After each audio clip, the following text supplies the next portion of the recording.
আসসালামু আলাইকুম। আশা করি সবাই খুব ভালো আছেন। আমার আজকের রেসিপি ঠাকুরবাড়ির স্টাইলে রুই মাছ ভাজা।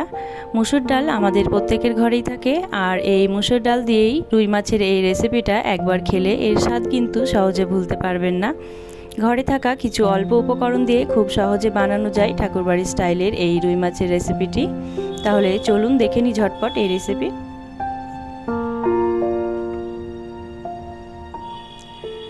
এখানে আমি নিয়েছি কয়েক টুকরো আদা এবং কয়েক টুকরো রসুন, একটা ছোট সাইজের পেঁয়াজ, 4টে কাঁচা লঙ্কা।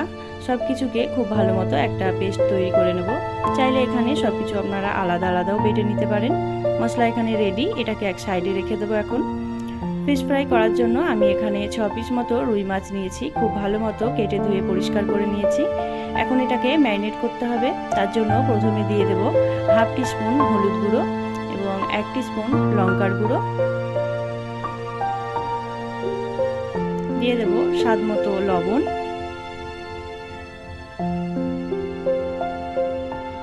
এখন দিয়ে দেব আমাদের আগে থেকে তৈরি করা যে মশলাটা, আদা রসুন কাঁচা লঙ্কা ও পেঁয়াজ বাটা, সেটা দিয়ে দেব হাফ টিস্পুন গোলমরিচ গুঁড়ো এবং হাফ টিস্পুন গরম মশলা গুঁড়ো, দেব এখন 2 চামচ মতো টক দই।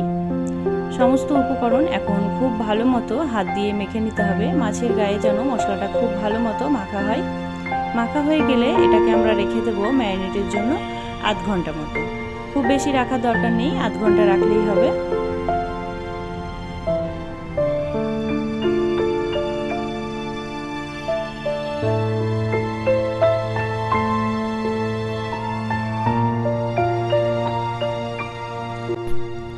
এখন গ্যাসে একটি প্যান বসিয়ে তাতে আগে থেকে খুব ভালো মতো ধুয়ে পরিষ্কার করে জল ঝরিয়ে রাখা মসুর ডাল দিয়ে এটাকে আমরা ড্রাই রোস্ট করে নেব 2 থেকে 3 মিনিট মতো।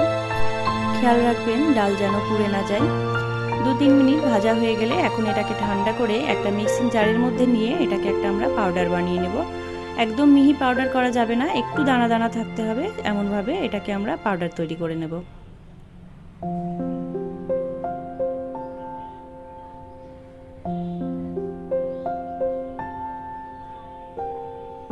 এদিকে মাছ আমাদের আধ ঘন্টা মতো ম্যারিনেট হয়ে গেছে।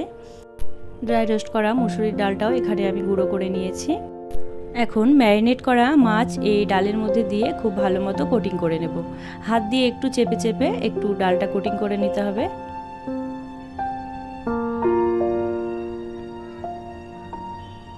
সবগুলো মাছ এইভাবে আমি ডাল দিয়ে কোটিং করে রেখে দেব। তারপর গ্যাসে একটি প্যান বসিয়ে তাতে পরিমাণ মতো তেল দিয়ে তেল হালকা গরম হয়ে এলে মাছগুলো একে একে দিয়ে দেব।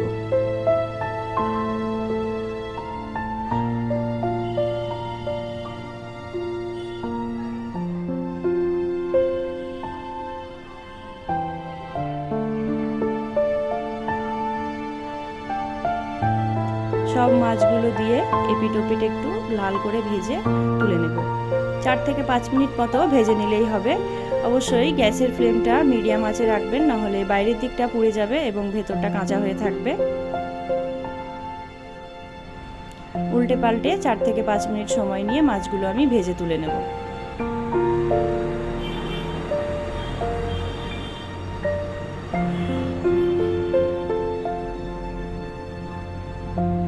আমাদের ঠাকুরবাড়ির স্টাইলে ফিশ ফ্রাই একদম রেডি। দেখতেই পেলেন কতটা সহজ বানানো, ঝটপট বানিয়ে ফেলুন দেরি না করে। ভালো লাগলে একটি লাইক, শেয়ার এবং একটি কমেন্ট করবেন এবং চ্যানেলটি সাবস্ক্রাইব করে পাশে থাকার অনুরোধ রইল। Thank you.